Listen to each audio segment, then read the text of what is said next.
4 in the morning. 12 tactical vehicles, 0 warning. What the FBI found behind that steel door would end an 18-month investigation and expose something nobody on the task force saw coming. This is the story of Operation Blackout. Before we start, if stories like this are your thing, hit that like button and subscribe now, because you do not want to miss how this one ends. The briefing room at the Meridian field office smelled like burnt coffee and nerves. 16 agents sat around a horseshoe table at 3:40 in the morning, eyes fixed on a wall of monitors showing satellite images of a compound on the outskirts of town. A converted grain facility, ringed by a chain-link fence, 3 outbuildings, and 1 main structure with reinforced steel doors that had cost somebody a great deal of money to install. Special agent in charge. Renata Ortiz stood at the front of the room, laser pointer tracing the perimeter on the screen. 18 months, she said. 18 months of surveillance, financial tracing, and confidential sources to get us to this exact moment. In 50 minutes, we move on the Ashcroft compound. I want every entry point covered, every exit sealed, and every person in this room home safe by breakfast. Questions? Nobody had any. They'd asked all their questions in the 18 months leading up to this. If you want to see exactly how a raid like this comes together, stick with us, because this next part is where everything either goes right or goes very wrong. Special Agent Marcus Whitfield checked his vest one final time, running through the same mental checklist he'd run through before every entry for the past 11 years on the Bureau's tactical response team. Breach team goes first.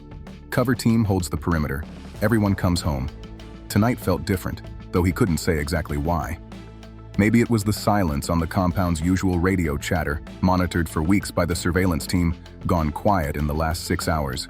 Maybe it was the way the financial trail they'd been following for a year and a half had suddenly gone cold 3 days ago, as if somebody on the inside had realized they were being watched. Ortiz, Whitfield said, catching her before she climbed into the lead vehicle. The calm silence bothers me. It bothers me too, Ortiz admitted, but we have a judge-signed warrant expiring in 6 hours, and every hour we wait is an hour they have to move whatever's inside that building. We go now. Whitfield nodded, because she wasn't wrong, and because 18 months of work didn't leave much room for hesitation now.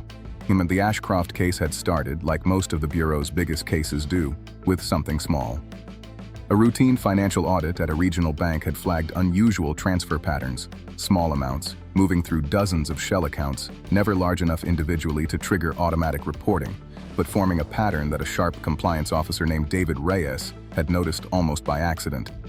Reyes had reported it to the Bureau's Financial Crimes Division, and what should have been a minor money laundering case had within weeks connected to something far larger, a counterfeit pharmaceutical operation running out of a converted agricultural facility, distributing unregulated and dangerously mislabeled medication across a 6-state region.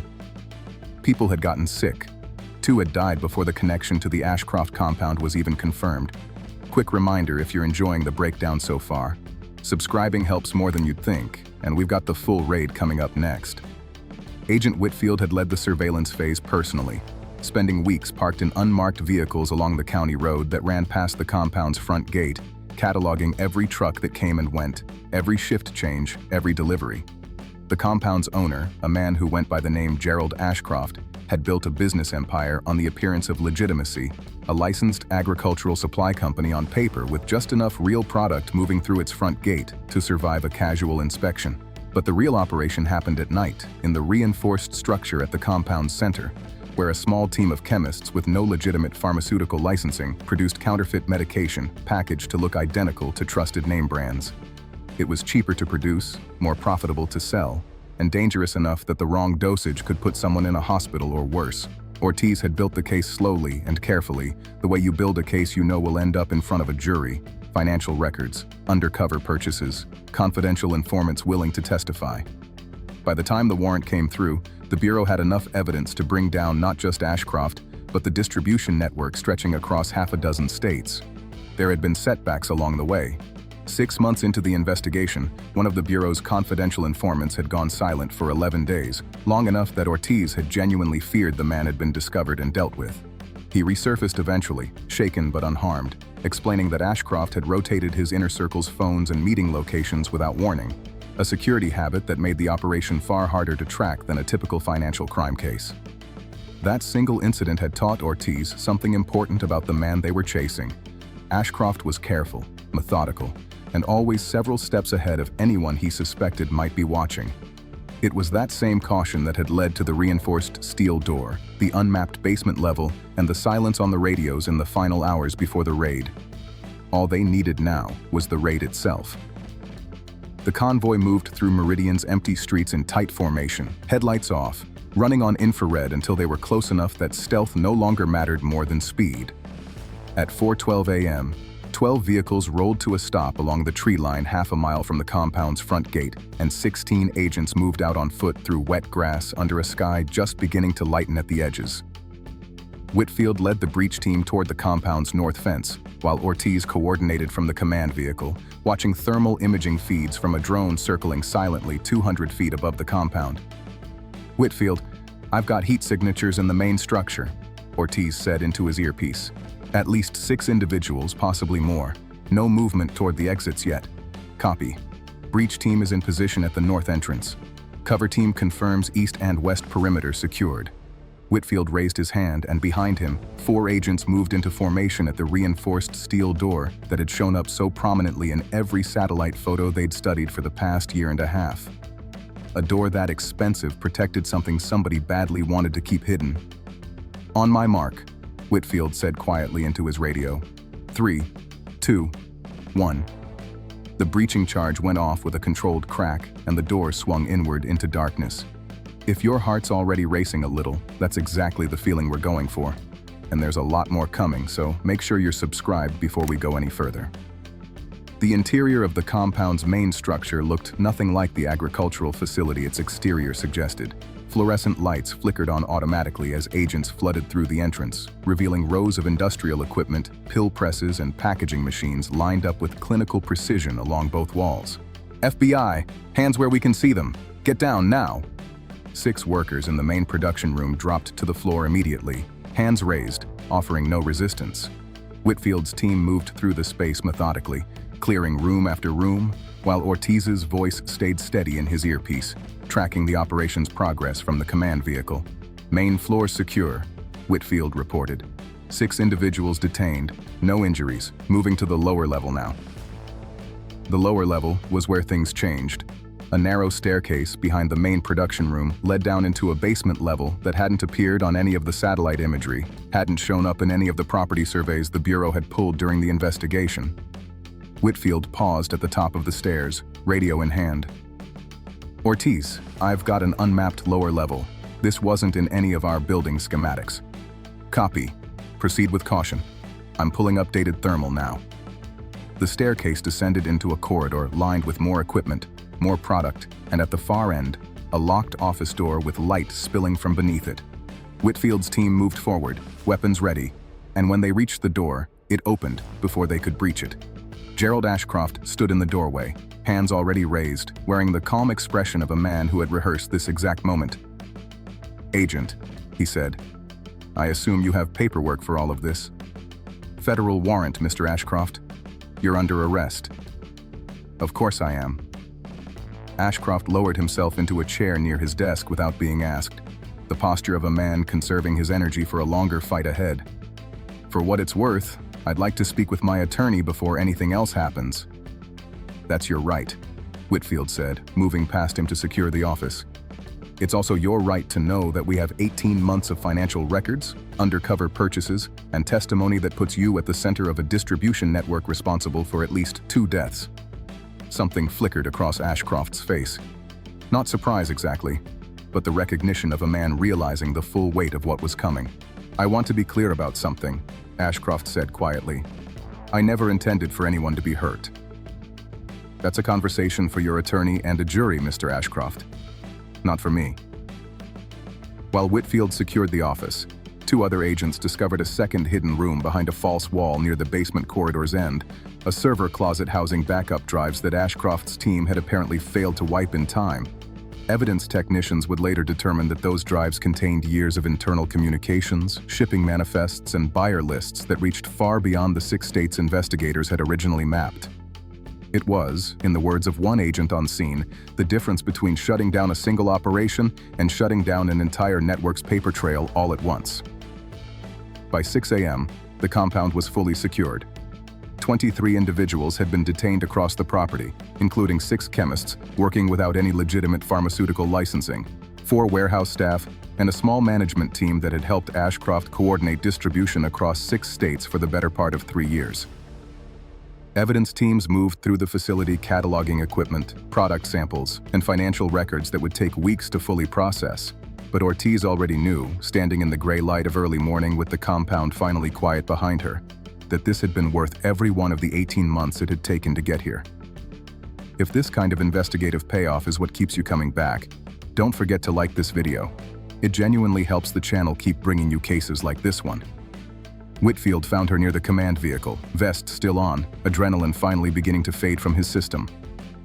23 detained, he reported. No injuries on our side or theirs. Evidence teams estimate full processing will take another 6 to 8 hours. And Ashcroft? In custody, lawyered up immediately, which we expected. Ortiz nodded, looking out at the compound's main building, now fully lit against the gray morning sky. How many states did you say this reached? Financial Crimes is estimating 6, possibly 7 once we finish tracing the shell accounts. There's a distribution warehouse in 2 neighboring states we didn't even know about until we found the paperwork in his office. And now with those server drives, it might be more than that. So this isn't over. No, Whitfield agreed. This is maybe a third of it. Ortiz allowed herself a rare, quiet moment of satisfaction, watching agents load evidence boxes into transport vehicles under the lightning sky. 18 months ago, this had started with one bank compliance officer noticing a pattern in transfer records that most people would have overlooked entirely. Now it was ending, or at least this phase of it was ending, with 23 arrests, a counterfeit pharmaceutical operation shut down, and a paper trail that would keep federal prosecutors busy for months to come. Reyes deserves to know, Ortiz said eventually. The compliance officer, the one who flagged the original transfers? Without him, none of this happens. I want him to hear it from us before it hits the news. Whitfield nodded, already reaching for his phone. I'll make the call. 3 days later, federal prosecutors formally charged Gerald Ashcroft and 11 of his associates with a list of offenses that ran 3 pages long. Conspiracy, fraud, distribution of counterfeit and adulterated pharmaceuticals, and charges connected to the 2 deaths investigators had linked to product from the Ashcroft compound.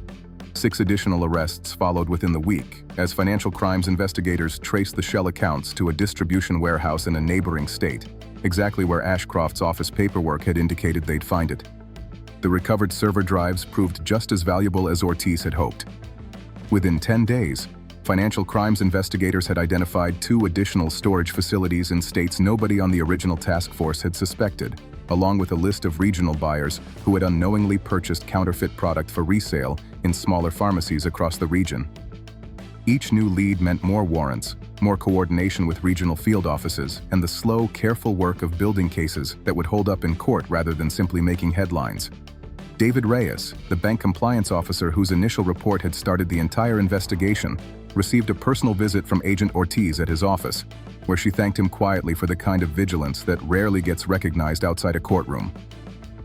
I was just doing my job, Reyes said, clearly uncomfortable with the attention.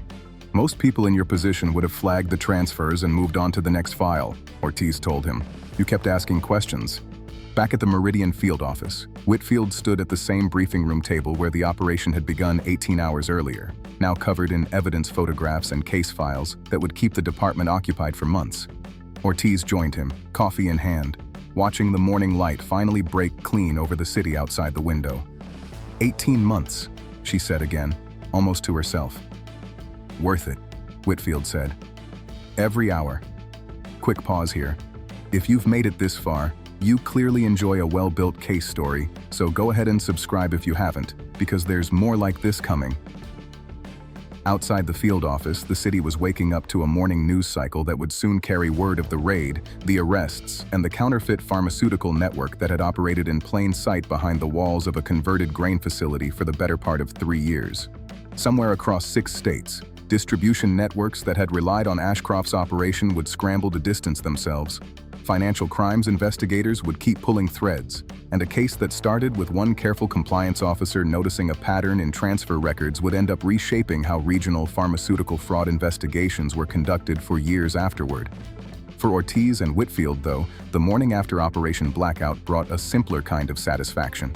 The knowledge that 23 people who had built a dangerous operation on other people's trust were now facing the consequences of that choice, and that somewhere in 6 different states, families who would never know how close they'd come to buying dangerously counterfeit medication would simply never have to find out. "What's next?" Whitfield asked, gathering his files. Ortiz looked at the stack of case folders still waiting on the corner of the table, each one representing another thread in the network they'd just begun to unravel. "Next, we find out how far this really goes." She picked up her coffee and headed toward her office, already thinking through the next 18 months of work that lay ahead, because in her experience, cases like Ashcroft's rarely ended with a single raid. They ended eventually, but never quickly, and never without more careful work than anyone outside the Bureau ever really saw. Take care.